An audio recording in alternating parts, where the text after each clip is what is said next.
Break Fix Podcast is all about capturing the living history of people from all over the autosphere, from wrench turners and racers to artists, authors, designers, and everything in between. Our goal is to inspire a new generation of petrol heads that wonder, how did they get that job or become that person? The road to success is paved by all of us because everyone has a story.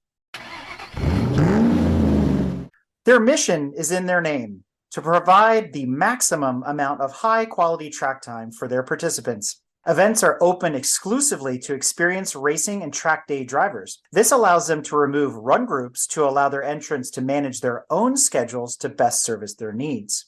Tonight, we're joined by Charlie Streicher, Operations Manager for Max Track Time, to explore the idea of how you can maximize your entire track day experience with them without compromises. So welcome to Break Fix, Charlie. Hey, Eric. Thanks for having me. I appreciate you guys bringing me on. So like all good break fix stories, everybody has a superhero origin. So let's talk about Charlie the Petrol-head before we get into what is Max Track Time all about. Did you get into cars as a kid? Did you come from a racing family? Did you come into it later in life? I got in maybe a little later than most kids did, but earlier than a lot of folks who discovered it later in life. In fifth grade, I saw a movie called American Graffiti. My dad was a big fan of old movies, so, he always had us watch those. And there was a drag race in that it was Bob Falfa's 55 Chevy and Milner's 32 Deuce Coupe. I just thought that those things were the coolest things in the world. And all I wanted in fifth grade was to have a yellow Deuce Coupe, just like Milner's. A little unrealistic, both for the age and, I don't think you're going to see a teenager driving around in a classic car like that. When I was old enough to drive, I did end up buying myself a Mustang. I wanted to be just like those cars in that movie. So I chopped all the exhaust off, made it loud as hell. My mom hated it, and everyone else around town thought it was the most annoying thing in the world. But man, I thought I was cool. After college, finally had a little bit of cash. And so I wanted to start doing track days and whatnot. And so I did it in that Mustang. That car was probably the worst car to do track days in. You'd kind of drive up the corner, hop out, lift the car up, turn it, and then go the next corner. Taught me the fundamentals enough. I was able to then kind of leverage that into then going to the skippy schools, doing skip barber and racing in that. From there, racing just kind of took off. And that's what I've kind of been doing since then. So if you had to buy a track car today, new, old, or in the future, what would you buy? I had the opportunity to drive a Radical SR3 a while back. Yeah, I just think that they're great value. I think the NPO1, honestly, as well, is pretty good value. When looking at a track car for dollar per mile and just the pace per dollar, I think the NPO1 is an extremely underrated car.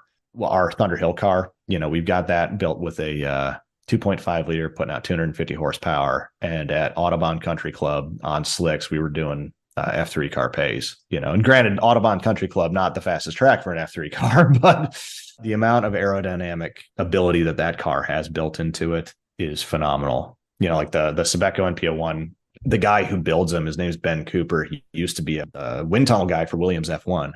He really took a car that was like very built, I think, for cost efficiency at first when it came out, and he's taken it and turned it into a really, really proper race car. So, I think if I had to get a track day car, it'd be an NPO1. So you mentioned that you're driving the NPO1 for a WRL team, and you started out with a Mustang. So when you go to your local HBD event, what are you tooling around in these days?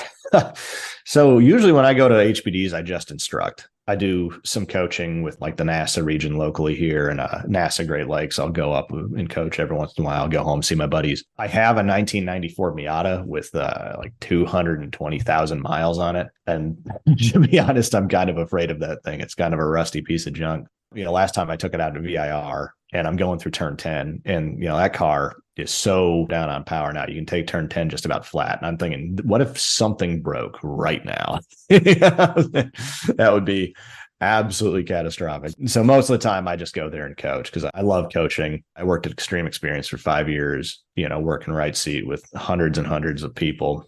And I just love sharing that experience with folks. Is there anything on the street these days that gets your attention? When I was a kid, I was such a muscle car fan. I loved muscle cars. Nowadays I drive a 2015 Camry. I'm very boring. If I had to have kind of a cool cruiser car, I love the 82 Ferrari 308 GTS, the Magnum PI car. There's just something about Targa top old red Ferrari that just, it's just cool. Yeah. Speaking my language. Speaking my language. All right. So how did that evolve into max track time? Yeah, so Max Track Time started as a private testing operation for our team, where we would just rent tracks and do about 6 weekends or 6, 2-day tests every year. Me and a couple folks that I did Skippy with wound up racing the Sebeco NPO1. That's a car that both needed development on the performance side for the car, but then also we wanted development for us as drivers. 2 cars and 8 drivers between them. A track day just won't cut it for getting that kind of practice and getting that development, or, God forbid, you need to try out a change on a car, be it aero change, setup swaps, new components, what have you. And so we did a lot of private testing. We really focused on getting convenient dates for our drivers, whether that be weekends or Thursday, Fridays or Monday, Tuesdays, because a lot of our guys worked. There's only a couple of our people who are professional in the racing industry and had that kind of freedom to come and test during the week. And so we tried to make it as convenient for everybody as possible. From there, we had a test at Barber a couple years ago. We just extended the invite to a bunch of other teams that were racing with us to see if anybody else wanted to. And sure enough, every single team we invited showed up. And so it kind of started to just snowball there, where we thought, okay, people see the value in coming out and testing and having this open track environment. So we thought, okay, why don't we just standardize this and market it out to anybody who might be like us, who's interested in doing this kind of testing. We decided that, okay, we've got something that people want to do. Let's make it into a business. And so from there, we made Max Track Time. It's not so much a track day company in the chin or like that sense. It's more of an alternative to private testing. We open up these 2-day events. They're open track, open passing from green to checker for up to 25 cars to come out and just run.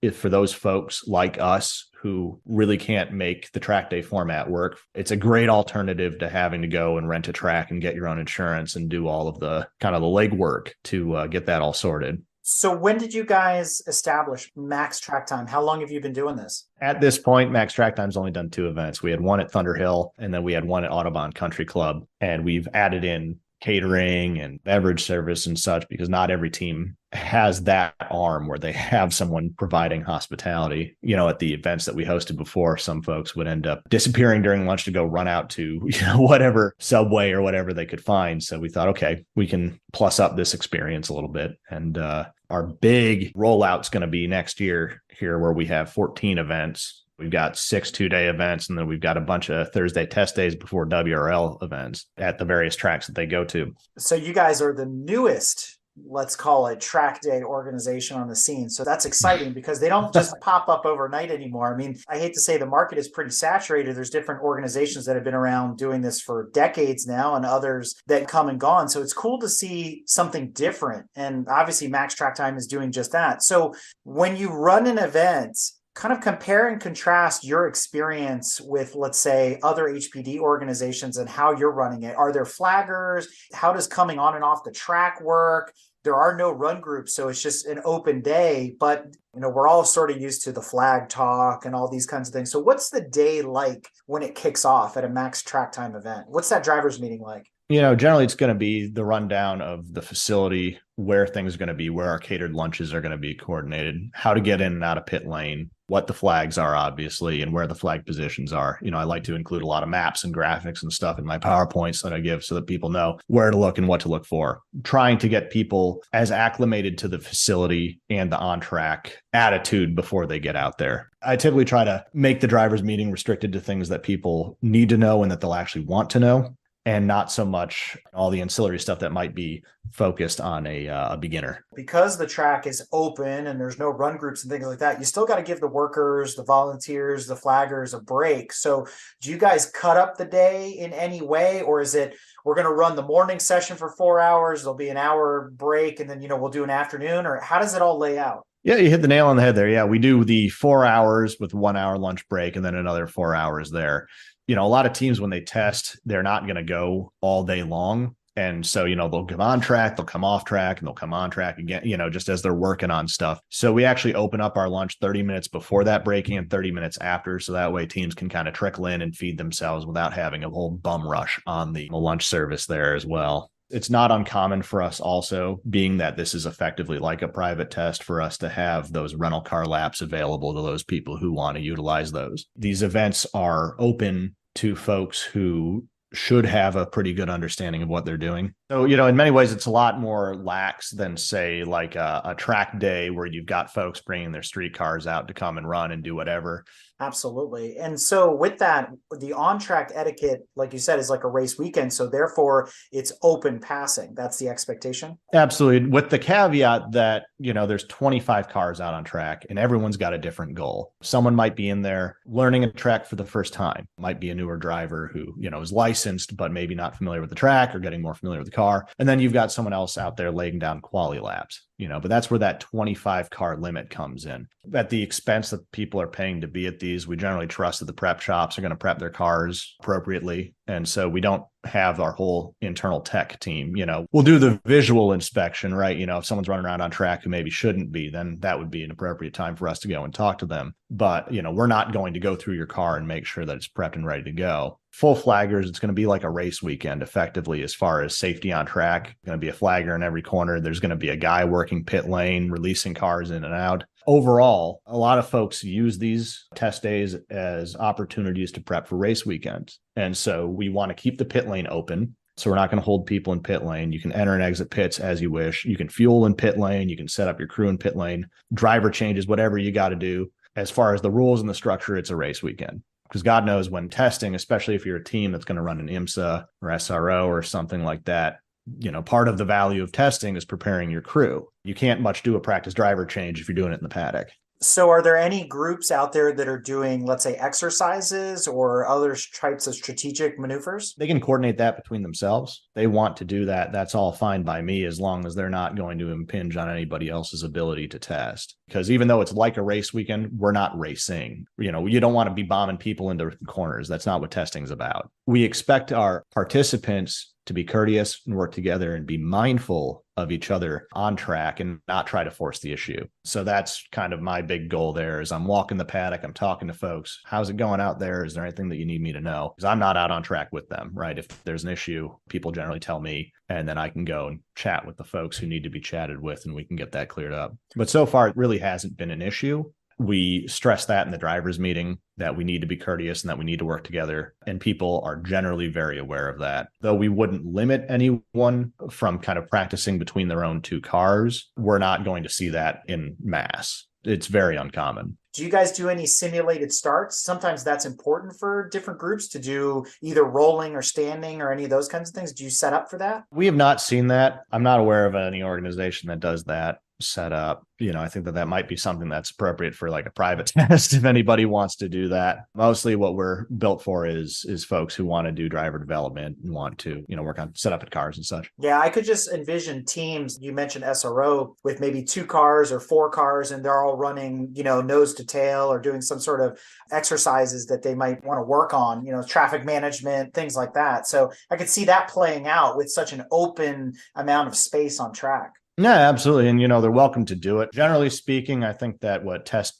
days are used for are driver development. Have your gentleman drivers come out and try to find some pace, work on a little bit of setup. Some teams will be working on running in certain components and whatnot as well. Again, at 25 cars, I think it's generally pretty clean. You mentioned earlier street car versus race car. Is every car that's coming to a max track time event caged, logbooked, maybe club racing level on up type of vehicle? Or are there people bringing, let's say, a hypercar or supercar? What does the field look like? So our insurance will actually not allow anything without a roll cage, racing seat, and racing harness. That's the bare minimum that our insurance allows out on track. We'd be open to time attack cars, I say, at a minimum, assuming that, everyone's vetted and the driver is comfortable with open track, open passing. But typically speaking, the group that we attract is going to be race car drivers looking to do testing. And they'll be coming from, say, the PCA, Porsche Sprint Challenge, SRO, IMSA. We have a partnership with WRL, so we are targeting that group very heavily and making sure that they are aware of our service and what we can provide for them. So you mentioned caged cars and you mentioned trialers, time attack, etc. So in a lot of trial organizations, the minimum that they follow for safety a lot of times are hill climb rules, which means half back cages, not full cages. So do you differentiate there, or as long as you have some sort of cage harness, Hans, what's the minimum in terms of being caged? So our insurance will allow you to have a halfback cage. However, right now I'm restricting it to full cage just as we work out the format. If it ends up that we feel comfortable doing halfback cages in the future, then we will. But for now, it's full cage. So, Charlie, we're talking about all the different cars, and I'm curious, we talked about the limits of, maybe bringing in a street car, a supercar, something like that. It's got to have a cage, all these kinds of things. But what about vintage cars and also open wheel? Do you guys mix it up? I almost wish we could with the open wheel because I get so many emails from folks asking if we open up to open wheels. And maybe that's something on the horizon. Maybe that's maybe we'll do some open wheel exclusive events.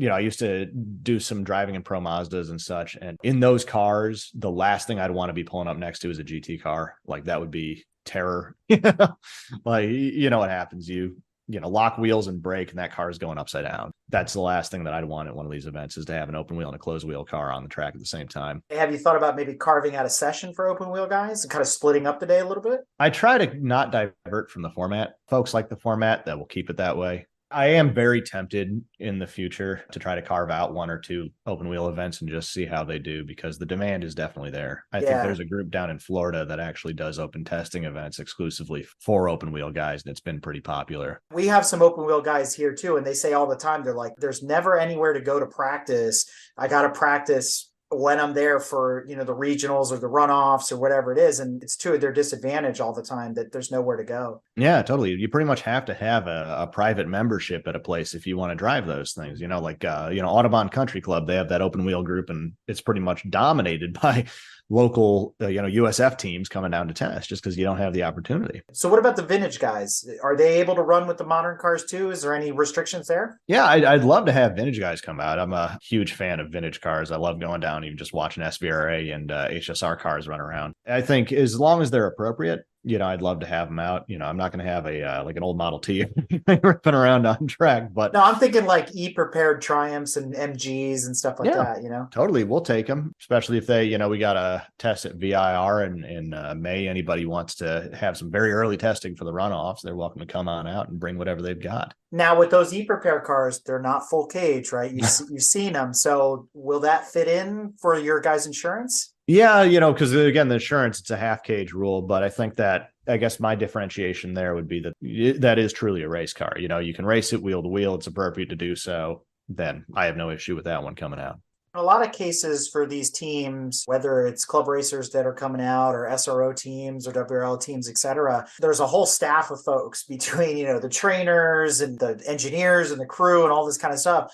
But somewhere in there, we're here to learn and we're here to test. We're working with the car and all this kind of stuff. Does Max Track Time offer any pro coaching, or do you guys have people on staff that can jump in and work, especially with the AMs, the new guys or the rookies or any of those folks that are really trying to come up quickly? I would love to offer that. I've actually explored that. Typically with the IMSA teams and the SRO teams, you hit the nail on the head. They usually have folks on their end who do that.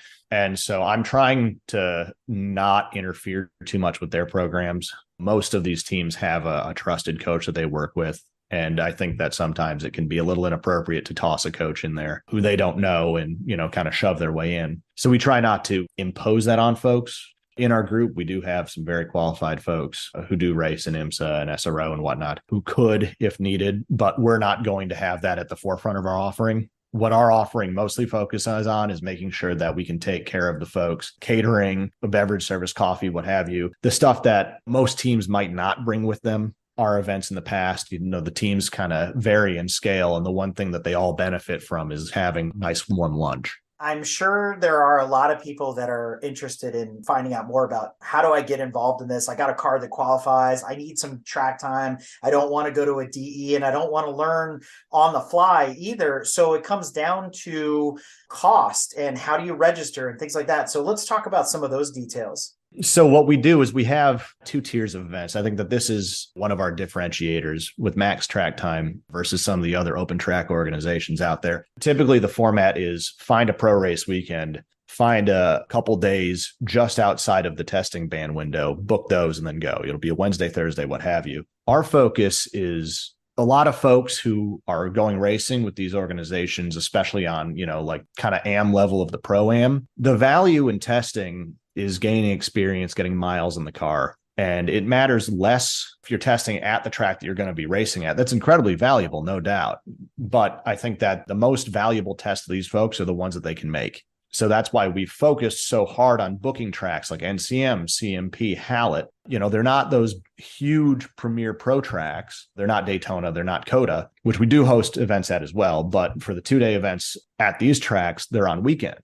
So for folks who are racing in these Pro-Am series, who a lot of the times they're business owners, they're having a great opportunity cost by having to take 4 days off to fly to the track, do 2 days on a Wednesday, Thursday, and then fly home on Friday. We've eliminated that conflict. Our NCM event, for example, or our NOLA event at the beginning of the year next year are both on Saturday, Sunday, allowing for those people who are not full-time drivers to come out and practice. In the case of like NCM, Hallett, and CMP, sure, it might not be the track that they're going to be racing at, but you're getting miles in the car, you're getting exposure to corners in a low-pressure environment where you're unlikely to come across, an LMP2 car that's going to be sharing the track with you. So, registration, we work through Motorsports Reg. Folks can just go to our website, click on the events tab, and then find the event they want to attend, and then go through that, click on that, and then it'll take you to the Motorsport Reg page, and they can click that all out there. Being that this is a semi-private testing event, 25 cars limited for 16 hours of track time, the pricing does follow that. The larger premier tracks that are more expensive to rent and have more expensive services, it'll be somewhere around that $4,500 ballpark. For the more regional tracks that we attend,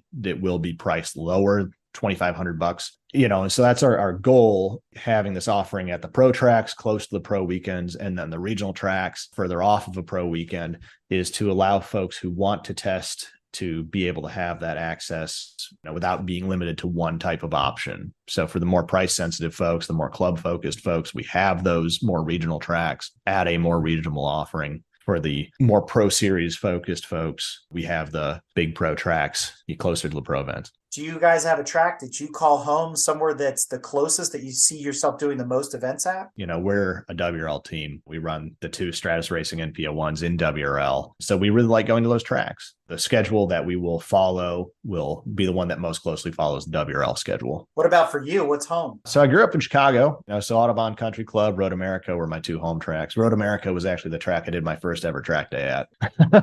Little intense for someone doing their first track day. I remember I took my Mustang out. It was a MVP track time event, and they do a lead follow, and I pull back in at the end of my session, and my friend's like, "How fast you go?" I said, "I went 80 miles an hour," and I was so hyped and thought that was amazing. Looking back at it, that's that's nothing now, right? Yeah, that's your min speed some places. Exactly. Now I live down in Raleigh, North Carolina, so I'm about an hour and a half from VIR. I try to get up there as much as I can. It's a great track, great facility. And CMP is not too far. It's not. I haven't been able to go there as much as I like. Our last test that we had scheduled at CMP, I was getting my bags into my car to go, and then I got a call from our team owner that the lift gate on the semi broke. And so we couldn't get any of the cars down there. And so, we paid for the track, but we didn't go to it. I am excited to go back next year at the end of March. I think that's going to be a great event. You said there really isn't a tech session per se. You kind of just visually looking over the car to make sure. A lot of the folks that are coming are more professional teams, things like that. Is there a form or anything that has to be filled out ahead of time, or any sort of paperwork, medical documentation, anything that needs to be submitted to you guys before showing up for the event? With the cars, these teams know more about the cars than I do. They're professional teams. They've been doing this for their careers. I think that it's just fine for them to bring them out. If I see something that looks amiss, while I'm kind of wandering the paddock and chatting with folks, that's when the issue will be raised. But overall, these are professional teams coming out and testing their cars. I trust them to prep their cars appropriately. And then the drivers, they're all race licensed drivers, so they have their appropriate medicals in order to have those licenses. So what other services does Max Track Time offer that people might not be aware of? What are some of the changes that are coming for the next few seasons? What's the future look like for Max Track Time? The thing that I'm really excited about is this partnership that we've announced with WRL. So what we will be doing next year is hosting Thursday test days ahead of every available weekend that they have. So I believe that that's confirmed at 8 weekends. So we have a full open track. The WRL ones are limited to 30 cars just because there is that big of a demand amongst that group. And a lot of these tracks are big enough that 30 cars is still appropriate to get a good lap in. And we'll be offering that same format with that same catered lunches that we provide for the WRL teams that want to attend. So as WRL grows and it gets massive, these weekends have kind of turned into 4-day weekends where individual teams would rent the Thursdays ahead of time, and then they'd call up their buddies and then share the track with a few folks. And we thought that it would be good if we took the onus off the teams of having to rent the track, but also make sure that it's opened up to the entire WRL paddock and everybody who wants to participate. And so I think that is going to be a really promising opportunity for a lot of these teams to get more seat time and prepare for the weekend as they need to, especially with their rental drivers who might be seeing the track for the first time and could really benefit for an extra day. We've come to that part of the episode where I always like to ask any shout outs, promotions, or anything else you'd like to mention that we haven't covered thus far. Sure. I'd love to shout out to Sebeco. They build an awesome car. We've had a lot of fun racing it for the past couple of years. And, as the WRL GTU class grows, I think that the competition we have is incredible. I can't wait to see what happens next year. So I'd love to do a shout out here for WRL. Their offering is absolutely incredible. I think that coming from Skippy, after Skippy ended up closing down a few years ago, it was tough to find a place that had those same values and brought that same value and experience to racers. And I think that WRL has done an amazing job at creating a professional level atmosphere for racers who are either on the pro end and coming in or coming up into racing for the first time.